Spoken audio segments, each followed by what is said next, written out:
Angular, um framework web mantido pelo Google que permite construir aplicações rápidas, confiáveis e escaláveis. Atualmente, na versão 19, o Angular evoluiu muito desde a sua criação, incorporando as melhores práticas de desenvolvimento web moderno. Só quem desenvolveu utilizando o AngularJS sabe o que eu tô falando, o quão sofrido foi aquela época. Principalmente se você precisou migrar de uma versão para outra. Pense no Angular como um conjunto completo de ferramentas para construir desde pequenos sites até grandes aplicações empresariais, nas quais essa última opção é a que ele mais é utilizado. Nós até temos alguns sites que são feitos em Angular, como por exemplo, um bem conhecido, ou talvez não, né? Depende se você é do mundo dos games, o site da Blizzard. E sim, pasmem, ele é feito em Angular. Diferentemente dos outros frameworks front-end, para o Angular nós utilizaremos o próprio CLI deles. Então a instalação é muito simples, basta você rodar esse comando aqui na tela para instalar o CLI dele. Para criar um novo projeto, a gente vai utilizar o ng-new e o nome do meu projeto. E para iniciar o servidor de desenvolvimento, basta eu utilizar este comando aqui, o ng-serve, que ele já vai rodar para mim em modo de desenvolvimento. E o melhor de tudo é que o Angular CLI cuida de toda a configuração complexa para você. E assim como os outros frameworks de front-end, o Angular também se baseia na estrutura de componentes, organizando assim em blocos independentes e reutilizáveis que encapsulam HTML, CSS e a lógica. Veja como é simples. Definimos um seletor como uma tag HTML personalizada, um template com HTML e um pouco de código TypeScript. Sim, o Angular não utiliza JavaScript, ele utiliza TypeScript justamente para facilitar a detecção de erros durante o desenvolvimento, pois o compilador verifica se o código está tipado corretamente. Isso pode ajudar a evitar erros em tempo de execução. Não somente isso, mas também com a tipagem das variáveis que nós utilizaremos durante o desenvolvimento, é muito mais simples de você acessar as propriedades disponíveis dentro delas. E agora com a versão 19, uma das grandes novidades do Angular são os signals, um sistema de reatividade granular que torna as atualizações de interface muito mais eficientes. Com os signals, o Angular sabe exatamente o que mudou e atualiza apenas o necessário na tela. Observe como criamos um valor reativo com o signal e um valor derivado com o computed. Quando o contador muda, o dobro é recalculado automaticamente. E por que eu já estou falando agora sobre os signals? Porque tradicionalmente o Angular utiliza o Change Detection baseado em zonas, que é o famoso Zone.js, que é um framework que força a verificação de tudo sempre que ocorre um evento assíncrono, um clique, um set timeout e os afins. Isso causa a verificação desnecessária e pode prejudicar a performance, especialmente em apps grandes. Sem contar que com os signals é muito mais fácil de você entender o que vai ser alterado e ou reexecutado, pois ele é muito mais compatível com a mentalidade funcional e reativa moderna dos outros frameworks, como o React, Vue, Svelte e afins. Então aqui, rapidamente, eu vou passar para vocês uma comparação dos decorators que eram utilizados antigamente, da API antiga do Angular, com a sua relativa nos signals. Então nós temos o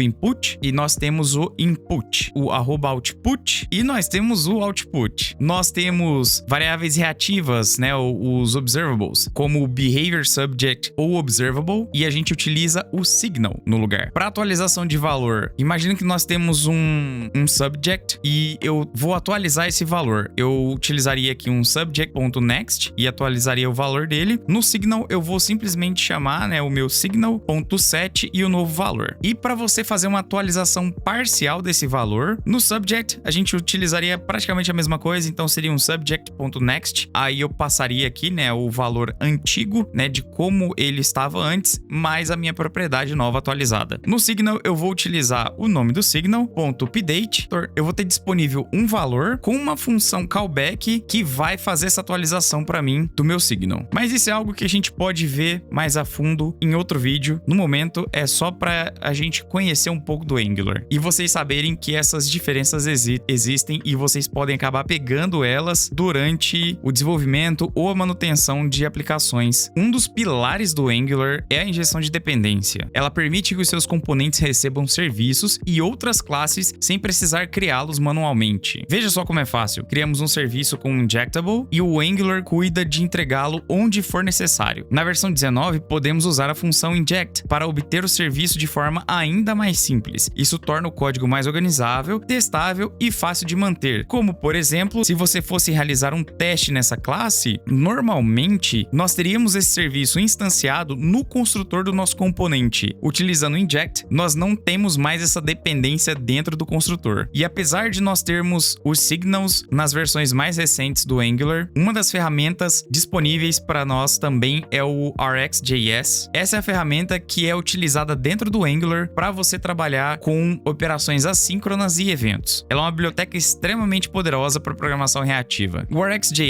permite trabalhar com fluxo de dados assíncronos de forma elegante. Nesse exemplo, buscamos dados de uma API, transformamos a resposta e nos inscrevemos para receber o resultado quando estiver pronto. Tudo isso com um código limpo e organizado. Agora, BX, por que escolher o Angular? Primeiramente, o Angular tem um ecossistema completo. Diferente de outros frameworks que exigem escolher entre várias bibliotecas, o Angular oferece tudo em um único pacote. Roteamento, formulários, requests em HTTP, testes e muitas outras coisas. O Angular ele foi feito para você trabalhar de uma forma em específico, ou seja, é definida uma forma correta de se fazer as coisas, o que torna os projetos mais consistentes e facilita a entrada de novos desenvolvedores na equipe também. Ele é utilizado em grandes produtos do Google, como o Google Cloud e o Google Fonts. O Angular foi projetado para escalar com o seu projeto e a sua equipe. Com o Google por trás, o Angular tem um cronograma previsível de lançamentos e políticas claras de suporte, ideal para as empresas. Nós também temos o Angular CLI, DevTools e integrações com IDEs que tornam o desenvolvimento muito mais rápido e agradável. Bom, gente, então é isso pro vídeo de hoje. Eu espero que vocês tenham gostado do conteúdo. Deixe aqui nos comentários qual aspecto do Angular você gostaria de ver em detalhes no próximo vídeo. Não se esquece de deixar o like, se inscreve no canal. Eu vejo vocês numa próxima. Valeu, é nóis. Eu fui!